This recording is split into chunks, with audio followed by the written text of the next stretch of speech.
أحباء العرب في كل مكان، أهلا وسهلا بحضراتكم. أخوكم مصطفى يحييكم من أرض البرازيل ويقدم لكم برنامج رحلة البحث عن الله في علم وعلوم الأرواح. النهاردة هنقدم لحضراتكم، يعني هتكلم فقط بكتير خالص 5 دقايق، لأن هنقدم لحضراتكم النهاردة محاضرة للدكتور ساجي فيليب أوريفيرا. والراجل دون راجل ممتاز جدا ومحاضراته قيمة جدا. أنا واحد من متابعينه يعني. هنتكلم بعدين كمان شوية كده عنه، تخصصه وكل شيء يعني. طبعا انتوا عارفين علوم الأرواح دي ما فيهاش أي أسرار. المنظمات بتاعتها دايما منظمات علنية جدا، والكتب بتاعتها كتب علنية، لا توجد أي نوع من الكسب المادي. يعني أنت لو حبيت تشتغل في علم الأرواح أو تترجم كتاب أو حتى قناة يوتيوبي هتجيب أي أرباح وكده. الكل بتقبل الفلوس وتتبرع بيها علشان ما يتحولش إلى إيه سبوبة. يعني واحد إيه بيبيع الدين ده، او بيبيع العقيدة، او بيبيع البحث بتاعه، وبيبيع الكلمتين اللي بيقولهم يعني. فده شيء بحب اعرف الناس برضو. يعني انا بعمل البرنامج ده مش طالب منه حاجة ولا مستني، يعني مجرد انا ايه بتبرع بوقتي. واخد بالك بياخد وقت كبير. يعني عارف المحاضرة دي انا ترجمتها بصعوبة لان ما عنديش برنامج يترجم، والكمبيوتر بتاعي تعبان قوي. هنشوف نشتغل في الصيف ونجيب نوت بوك جديد وكده. الصيف بتاعنا هو الشتاء بتاعكم يعني. ف طبعا احنا عندنا برامج كتيرة جدا ضد الأديان وبرامج الإلحادية. أنا زي ما بقول لك ما يعني لا ألومهم، لأن في تغيرات كتيرة طرأت في الآونة الأخيرة، من حروب ومن جماعات وهكذا، خلت الناس تنفر من الديانات يعني. وطبعا شافوا الدين الأساسي اللي هو أصل الديانات الإبراهيمية والدين اليهودي. وبنشوف إيه اليهود عملوه من احتلال أراضي باسم الله وقتل الناس باسم الله، وإلى الآن طبعا مشاكل كبيرة. معرفش إمتى هيهدوا ويعرفوا إن ربنا ما عملش الكلام ده ولا قال لهم دي أرض معاد ولا حاجة يعني. فإحنا رحلتنا وهو رحلة البحث عن الله عن طريق العلم. واخد بالك العلم ده شيء مهم جدا، وكل تقدم علمي كل خطوة بتحصل في العالم هي بتقربنا خطوة خطوة نحو الخالق عز وجل. وقريب جدا جدا هتلاقي كل شيء على المكشوف يعني. هل معنى ذلك ان انت يعني تغادر الدين او تغير دينك وهكذا؟ مش محتاج يعني. انت محتاج فقط تستمر على دينك اللي انت اتولدت بيه، ولكن ان انت ايه تغير بس ايه افكارك. يعني لو حتى في افكار بتقولك روح اقتل واذبح وكده، فانت طبعا تتخلى عن الكلام ده وتخليك، لان عادي جدا ازاي اله هيخليك يعني يخلقك ويخلق يوحنا ويقول لك روح اقتل يوحنا؟ ما ينفعش الكلام ده. واخد بالك؟ او مثلا يوحنا يقول له روح اقتل مش عارف مين اليهودي ده الحاخام. ما ينفعش الكلام ده. ما فيش حد يقتل حد، ولا حد يعتدي على حد، ولا حد يغتصب ارض حد، ولا واخد بالك ولا يبيع انسان ولا كلام من ده. فالتعليمات الدينية كلها عبارة عن عبادات، دي على عيننا وعلى راسنا من فوق. اي تعليمات عنف احنا ايه ضدها. هنتكلم بقى على دكتور ساجي عشان تستمتعوا بالمحاضرة بتاعته. هي محاضرة تقيلة شوية، فأرجو منكم إيه الصبر يعني. دكتور ساجي فيليب أوليفيرا اسمه كده، طبيب متخرج من جامعة سان باولو، طبيب بشري يعني. خد درجة ماجستير يعني بعد قبل الدكتوراه، لكن بعد التخرج في علم المخ والأعصاب، في المخ والأعصاب من جامعة سان باولو برضو. هو مدير أحد الهيئات الصحية اسمها بليند مايند انستيتيوت دي سعودي، سعودي يعني الصحة. هو مؤسس ومدير مشروع يوني سبيريت. دي نوع من الجامعة للدراسة الأكاديمية للروح يعني في علم الأرواح. وهو باحث ومحاضر في بلاد كتير من أنحاء العالم، بيسافر بيروح أمريكا وكندا وأماكن كتيرة. وفي عندنا محاضرين حتى في أبو ظبي ألقوا محاضرات هناك، زي ديفاودو فرانكو مثلا راح في دبي السنة اللي فاتت وألقى محاضرات عن العلوم الأرواحية. فحضراتكم مع الدكتور ساجي والمحاضرة بتاعته عن نفس الكلام اللي احنا قلناه، اللي هو إثبات الله عن طريق المادة والأبحاث العلمية، وفيها الأسئلة اللي احنا درسناها مع بعض، فمش هتكون صعبة على اللي شاف الحلقة اللي fêtet يعني. ماشي الحال. سلام سلام وتمتعوا بالحلقة. Bom dia a todos. Eu acho que eu vou mudar minha palestra e não vou querer mais as imagens, as transparências. De sorte que pode apagar o telão. Porque o Cosme mexeu com a minha cabeça com as coisas que ele falou. O Espiritismo traz científico da doutrina espírita, por gentileza. Facetas complexas. Kardec também vai dizer que o Espiritismo e as religiões estão fadadas ao fracasso se não acompanharem o progresso da ciência. Mas, ao mesmo tempo, se nós compreendermos a ciência epistemologicamente ou metodologicamente restrita à área da biologia, por exemplo, ou da física, então realmente não é possível se abordar. Há situações em que também não é possível se reproduzir um fato da natureza, ainda que na ciência mais elementar, por exemplo, a astronomia. Ou se viu que passou o cometa Halley, ou não se viu. Quem viu, viu. Quem não viu, não vai passar novamente, a não ser daí 70 anos, ou coisa que o valha. Então, há certos fenômenos da natureza que não obedecem também à nossa vontade. Por exemplo, por mais que se pesquise a evolução das espécies, não dá para voltar e reconstruir essa evolução, os dinossauros, etc. Não é possível se voltar nesse tempo, pelo menos no que se concebe no tempo cartesiano, vamos dizer assim. Então, eu acho que, de certa forma, o Cosme tem razão nas colocações, que realmente o Espiritismo ele traz uma nova ciência. Talvez a nossa ciência, como é convencionalmente entendida, ela chegue àquilo que é a proposta científica do Espiritismo. Quando nós, cientistas, cidadãos, enxergarmos na investigação científica o sagrado, porque quando nós investigamos a natureza, nós nos aproximamos do Criador. Então o ato científico, a pesquisa científica, ela é sagrada. De André Luiz, Psicografia Chico Xavier, nos domínios da mediunidade. O cientista materialista também é um pesquisador de Deus, porque ao investigar a essência da matéria, descobrirá que a matéria entra dentro dos conceitos da teoria sistêmica. E no Livro dos Espíritos corresponderia à questão 33A. Essa teoria não parece dar razão à opinião dos que não admitem para a matéria mais do que dois elementos essenciais, a força e o movimento. Quer dizer, não existiria a matéria, existiriam a força e o movimento, entendendo que todas as outras propriedades não são senão efeitos secundários que variam segundo a intensidade da força e a direção do movimento. E aí os espíritos colocam, essa opinião é exata, e ainda falta acrescentar também segundo a disposição das moléculas. Quer dizer, essa é a teoria sistêmica moderna que surge a partir da teoria quântica de Albert Einstein. Então, não existe a matéria em si, mas existe a força, o movimento. O conceito é elementar. Por exemplo, vocês estão olhando aqui para este painel, e certamente vocês não estão enxergando o painel, porque a matéria é invisível. O que você está vendo é a luz refletida no painel.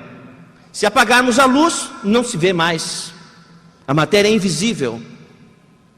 Então a concretude visual da matéria, ela é ilusória e só se dá a partir de uma força que é impressa a ela, no caso uma energia, que é a luz. Assim também a matéria, sendo constituída por átomos, sendo os átomos constituídos em sua elétron, repele o outro. Sendo assim, quando você tem a impressão tátil de que você está tocando algo, na verdade o que você sente a partir dos seus órgãos tácteis é a repulsão eletrostática dos elétrons da superfície da matéria. Se fosse possível tocar a matéria, haveria fusão atômica, seria uma explosão que acabaria o mundo. Então a matéria, além de invisível, é intangível.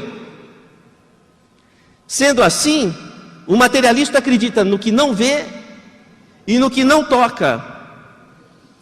De sorte que a própria ciência tem esses conceitos, diferente muitas vezes da falta de conhecimento dos próprios cidadãos cientistas, muitas vezes. Interessante no Livro dos Espíritos, na última questão do capítulo 2, 36, o vazio absoluto existe em alguma parte do espaço universal? Não, nada, ausência absoluta de matéria.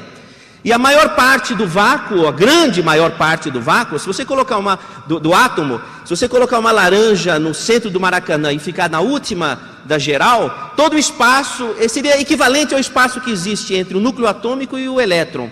Então, o átomo, que é o tijolinho da matéria, ele é muito mais espaço vazio do que estrutura. Quer dizer, a matéria é muito mais nada do que alguma coisa.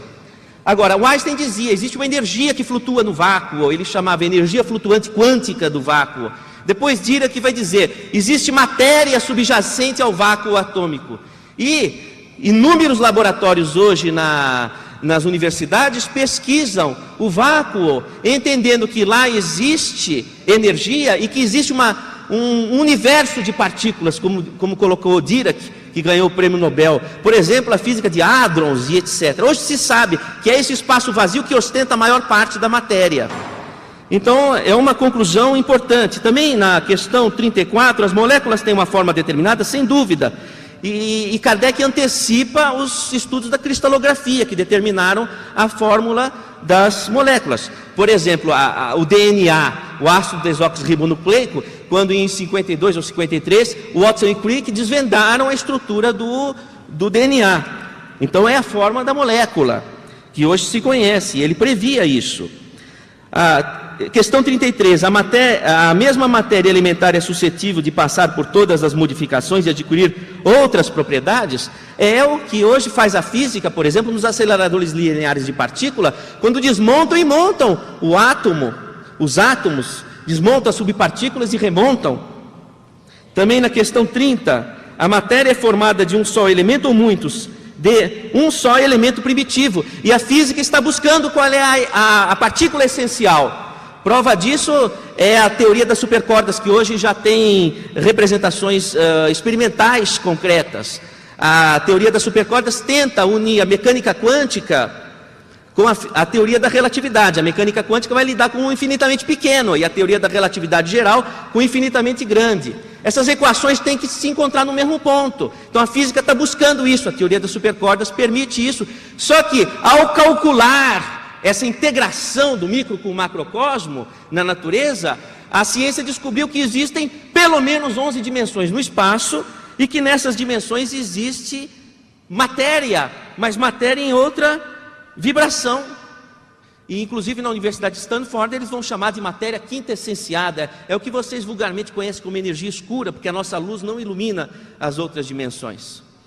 Então a ciência, ela está trazendo argumentos para o entendimento da espiritualidade, fazendo jus mesmo à afirmação do Emmanuel: pesquisando a matéria, nós vamos chegar a Deus. Olha, por lógica dedutiva, investiga a natureza, chegamos próximo ao Criador. Então um dia o Espiritismo e a ciência vão encontrar-se na mesma amplitude, inclusive a partir dos movimentos de transdisciplinariedade na ciência. Hoje existe uma expectativa de entrosamento, biofísica, biologia com física, psicobiofísica, psicologia com biologia e física, e daí a pouco vai existir espírito, psicobiofísica. Então, porque tudo se integra. A mediunidade é biológica, vai dizer Kardec. Ele mergulha o espírito na matéria, quer dizer, tudo que diz respeito ao espírito, você se emociona, teu coração acelera. Então, o que reage na matéria também é um retrato do espírito. Estudar a matéria também traz referências da visão do espírito. São questões para nós refletirmos. Qual seria o elemento essencial? Haveria, questão 27, dois elementos gerais no universo, a matéria e o espírito. Ele vai dizer do fluido universal, que é a origem, o fluido cósmico universal, a origem primária de tudo. Na minha forma de entender, seria algo equivalente à teoria das supercordas. Vale a pena pesquisarmos essa questão. Na questão 18, o homem penetrará um dia o mistério das coisas que lhe estão ocultas, e ele vai dizer que o véu vai se erguer, mas que vão ser necessárias que faculdades que nós não possuímos, que nós tenhamos faculdades que nós não temos. Que faculdades serão essas? Talvez a mediunidade seja uma faculdade, ou talvez a faculdade seja a capacidade de amar, ou será que as duas coisas são a mesma coisa? Mediunidade é um contato com Deus, e o contato com Deus só é possível se nós amarmos, e só é possível amar se conhecermos a nós mesmos em nossa essência, já que fomos feitos à imagem e semelhança de Deus. Conhecermos a nós equivale a conhecer a Deus. Então a psicologia um dia vai chegar à essência do eu, e vai descobrir que esse eu é o amor, e o amor é Deus. Deus é amor e somos feitos à sua imagem e semelhança. Então são caminhos. A ciência está abrindo caminhos para o encontro de Deus. Nós precisamos de dar esta representação sagrada para a ciência. Eu acho que eu falei o que eu queria falar. Mas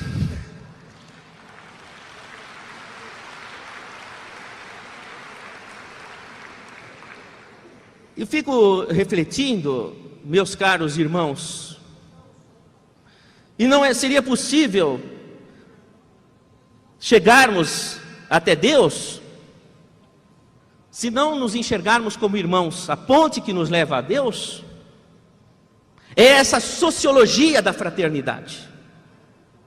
Jesus, que foi o grande cientista, o que falava, provava. Inclusive, trazia um dos atributos fundamentais, como o colega Cosme disse, da reprodutibilidade dos fatos. Jesus disse: vós sois deuses, podeis fazer tudo o que eu faço e muito mais. Entregou a reprodutibilidade dos fatos para nós, como é na ciência. E Jesus nos explicou, quando disse: Pai nosso que estais nos céus. Quer dizer, não chegamos até Deus se não nos enxergarmos como nós. Só se chega até Deus através da sociologia da fraternidade, nos enxergarmos como irmãos. Pai que estás nos céus, e nós respiramos os céus,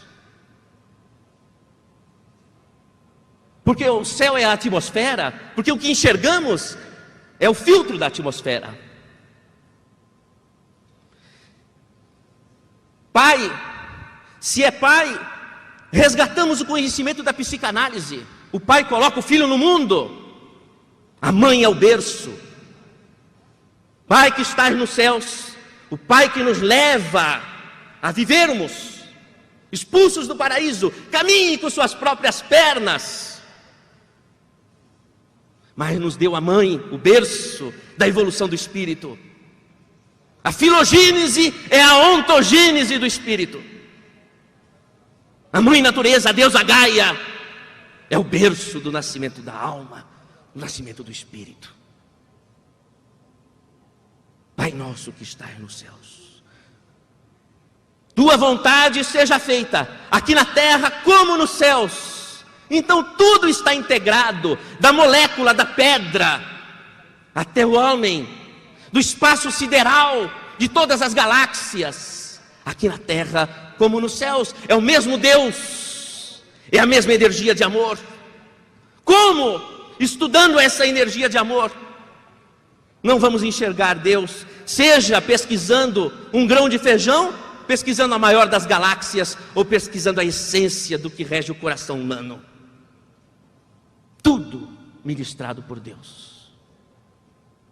E nós estamos aprendendo a caminhar nessa trilha, o caminho da verdade e da vida, que são as figurações da eternidade, as figurações de Deus. Não temos ainda a vontade, que é o domínio da inteligência sobre o desejo.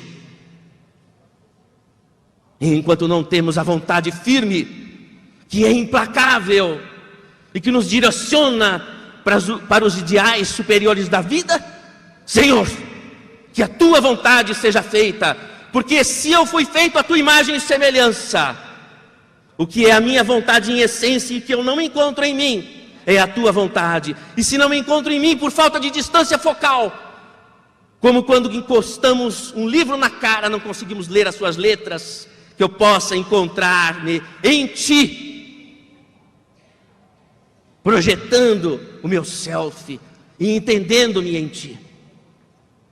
O pão nosso de cada dia, as necessidades do corpo, da saúde física,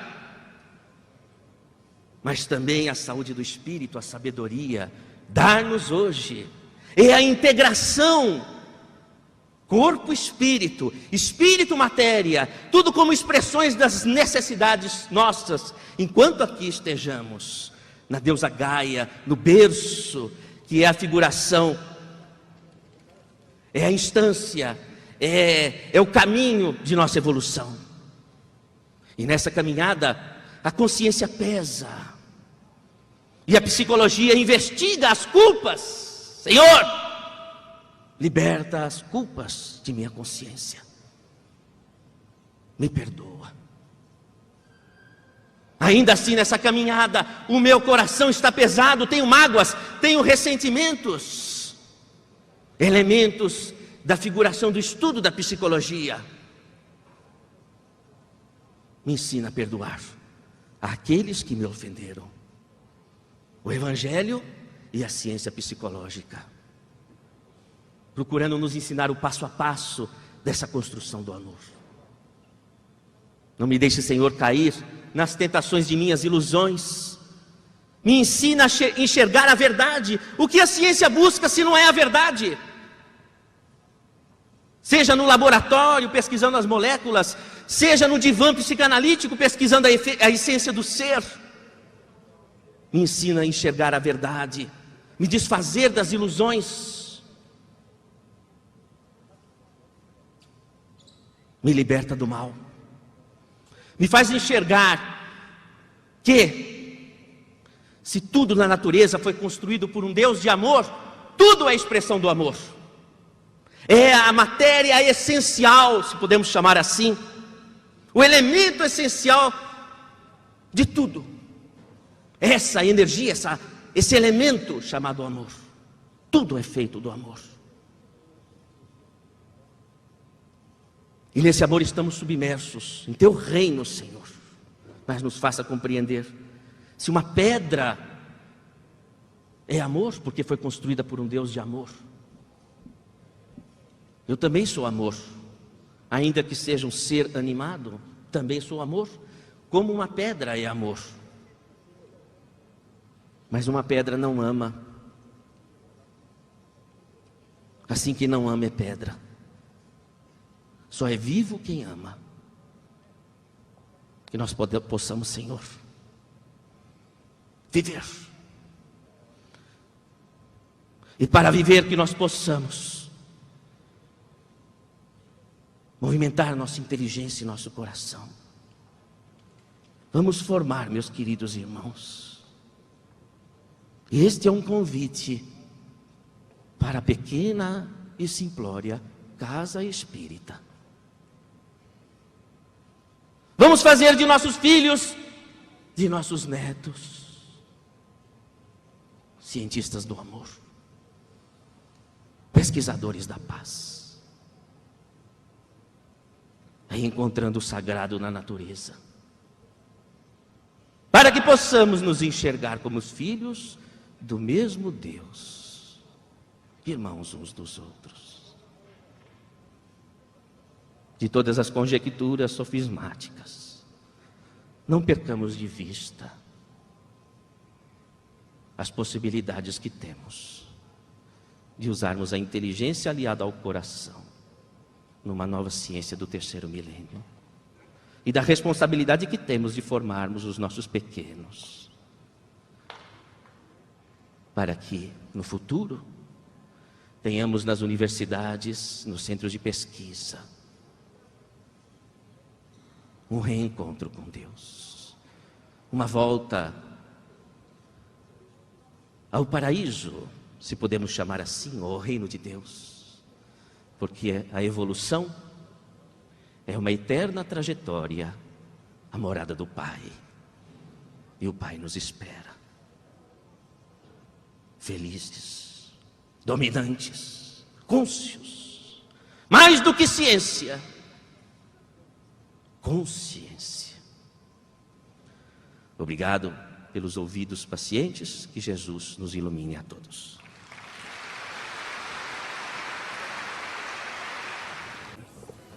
Sérgio, uma pergunta que lhe solicita, reexplique mais a respeito da intangibilidade da matéria. Mais.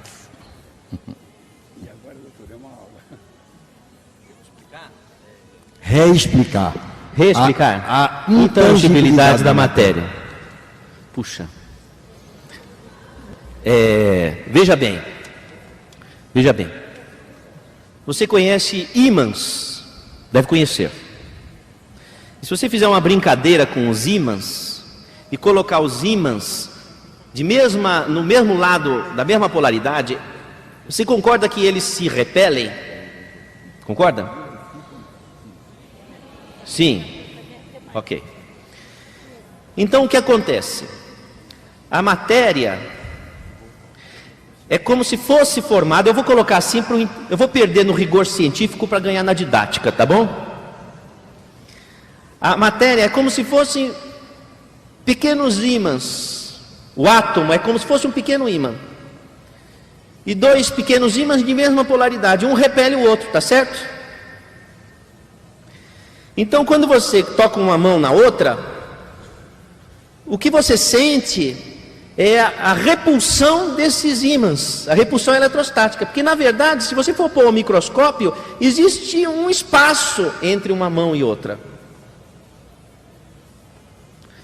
Então, se fosse possível haver um toque efetivamente, haveria fusão dos ímãs, fusão atômica, daria uma explosão. Cada vez que você fosse abraçar uma pessoa, acabava o mundo. Às vezes acaba, né? Não sei se eu expliquei melhor, mas espero que tenha. Agora, Sérgio, mais uma vez, em que consiste, basicamente, a teoria das supercordas? Puxa, eu não sou físico para explicar a teoria das supercordas. Eu vou falar o que eu penso a respeito, o que eu acho que é certo, de forma que eu entendi. Porque uma vez eu perguntei para um professor que trabalha com teoria das supercordas e ele me explicou da forma como eu vou lhe dizer, tá bom? Então ocorre o seguinte, eu vou primeiro repetir o que já falei na conferência. Existe o mundo infinitamente pequeno dos átomos, das partículas subatômicas. Então, esse mundo infinitamente pequeno pode ser representado por um jogo de equações, por matemática. Agora, existe um mundo infinitamente grande, das galáxias, do imenso cosmo. E você pode representar, a partir da geometria analítica e da álgebra linear, você pode representar numa equação matemática também esse universo gigante. Vamos colocar de uma forma simples. Bom, a questão é o seguinte, que a matemática do infinitamente pequeno não cruza com a matemática do infinitamente grande. Isso causa estranheza na física. Por quê? Pela ideia que se tem, o universo surgiu a partir de um ponto pequeno. Surgiu de um microponto que explodiu para um macroponto, para um macrocosmo. Estou falando difícil? Tá certo? Então, como é que se o universo grande surgiu do pequeno, por que a matemática do pequeno não cruza com a matemática do grande? Então, isso daí encafifou os físicos. Aí eles conseguiram discriminar a questão da seguinte forma. Vou falar de forma bem simples. Tudo seriam cordas. Por exemplo, um elétron é uma corda. Imagine uma pequena corda de energia. Um próton também é uma corda. E um nêutron também é uma corda. São partículas do átomo. Até então partículas diferentes. Mas o elétron é uma corda com uma vibração numa extremidade. Falando bem simples. O próton, uma corda com vibração na outra extremidade. O nêutron, uma corda com uma vibração no meio. No fim, tudo é corda. Quer dizer, eu posso representar cada elemento atômico, cada partícula atômica com a mesma equação. Bom, e a ideia que se tem é que o universo gigante também é uma grande corda. Como se fosse, imagine uma passadeira de corredor que você vai dobrar. Então você corre a primeira dimensão, a nossa dimensão aqui. Aí você dobra, formou outra dimensão. Você dobra, formou outra dimensão. Cada dimensão do espaço é uma dobra dessa corda. Mas se você esticar, é a mesma corda. Só que o universo é uma corda infinita. E a partícula pequena é uma cordinha pequena. Mas é só questão de você... Um é x ou é x elevado a n. Não sei se eu falei, expliquei mais ou menos. Aí ocorreu a unificação, entendeu? Só que o pessoal descobriu o mundo espiritual, que são as dimensões, o mundo espiritual. Eu até me espanto de não ver o movimento espírita invadindo as universidades para estudar a teoria dos supercordas, que Kardec está ali. Interessante, né? Vamos entender essas cordas direitinho. Sérgio. Manda. Matéria seria apenas o FCU. FCU? O que é FCU? Não sei o que é FCU. Eu acho que sim mesmo. FCU, Força Cósmica Universal. Cósmica Universal. Ah, boa. Certo? Bom. Esta seria apenas a única e real matéria. O resto seria apenas um aglomerado fluídico de 1000 modos diferentes. Que tal? Responda. Eu vou responder de um jeito que não é para você entender agora, mas é para depois você pensar. Tá? É para você depois, não sei se isso está sendo gravado, tal, você depois pensar. A nossa matéria que a gente sente com os órgãos dos sentidos e que capta com aparelhos da medicina, o eletrocardiograma capta o corpo elétrico, ressonância magnética, o corpo magnético, etc. Teria uma representação de relação entre massa e energia, quer dizer, energia é massa. E essa representação teria a seguinte equivalência: que a energia dessa matéria sensível é diretamente proporcional ao produto da massa inicial pela velocidade da luz ao quadrado e inversamente proporcional à raiz quadrada de 1 menos a velocidade de vibração de uma partícula dividido pela velocidade da luz ao quadrado com a velocidade vibracional tendente à velocidade da luz. Todo mundo entendeu? Fórmula de Einstein. Esse caiu no vestibular. Mas a fórmula de Einstein também tem uma outra contrapartida, que é quando as partículas teriam uma vibração tão rápida que é infinito a velocidade dessas partículas. E não se concebe velocidades de partículas de velocidade infinita, porque derrogaria uma lei da natureza, o tempo seria regressivo. Então ocorre o seguinte: partículas de velocidade infinita levaria o tempo para trás. Mas eu penso o seguinte: se a evolução do espírito é uma volta a Deus, e se o que a gente enxerga é uma referência do que a gente já viu, porque você reconhece a pessoa, porque você diz, já vi aquela pessoa, eu sei que é ela. Então a nossa inteligência, a nossa percepção sempre está voltando. E os registros da nossa inteligência, de nossa percepção, ocorrem em outro tipo de matéria, que seria o perispírito. Então a matéria que está atrás do vácuo atômico seria a matéria quintessenciada da dimensão espiritual, que dá corporeidade à dimensão espiritual. A matéria que constitui o perispírito responderia a uma outra equação, uma relação de massa e energia. Energia seria diretamente proporcional ao produto da massa inicial pela velocidade da luz ao quadrado e inversamente proporcional à raiz quadrada da velocidade vibracional da partícula dividido pela velocidade da luz ao quadrado menos 1, sendo que a velocidade vibracional é infinita, tendente ao infinito. Essa seria a equação do perispírito, seria a equação da corporeidade do mundo espiritual. Bom, agora, quando não existe relação de massa e energia, quando E é igual a zero, que seria um pós-infinito, porque por maior que seja o denominador da equação de Einstein, por maior que seja, nunca a energia vai ser zero, pode ser 0,00001, porque se você dividir, vamos dizer assim, não existe denominador igual a zero, então nunca vai ser zero, a energia sempre vai ter um ponto. Agora, num pós-infinito, existiria E igual a zero. Esse E igual a zero seria o espírito, é a energia informacional destituída de massa. Então, qual é a representação para finalizar? Qual é a representação disso? Por exemplo, você tem um telefone celular. O telefone celular, ele é a matéria palpável. Bom, mas tem um recado na sua caixa postal. Por onde veio esse recado? Veio pela onda eletromagnética. Essa onda eletromagnética, ela é capaz de caminhar, inclusive, onde não existe matéria, no vácuo. O som precisa da matéria para caminhar, mas a onda eletromagnética não. Então ela já permeia 2 universos. Tanto que a onda magnética é capaz de sofrer tunelamento para outra dimensão. Bom, então nós temos um outro perfil da matéria. Agora, quando você pega o recado, você é capaz de dizer que emoção que a pessoa estava sentindo na hora que ela deixou o recado. Que se ela está ansiosa, você vai saber pelo jeito, é ou não é?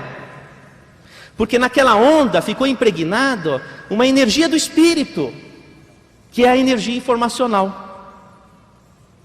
Então, num simples... ninguém vai mais atender telefone celular do mesmo jeito, depois, não é? Nessa síntese, nós temos o que aconteceria nesse jogo de energias. O fluido cósmico universal, ele seria da onda magnética até o telefone celular. E o espírito, o que está impregnado de emoção na onda magnética e fez o seu coração acelerar quando você pegou o recado. Não sei se expliquei mais ou menos.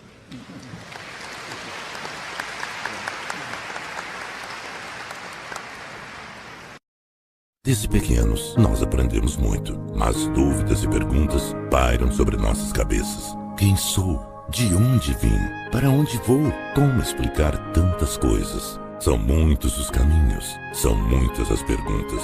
Para viver em equilíbrio, você precisa de respostas. Em 2007, a doutrina espírita completa 150 anos de existência. Seus fundamentos e ensinamentos contribuem para que você encontre orientação para seus caminhos.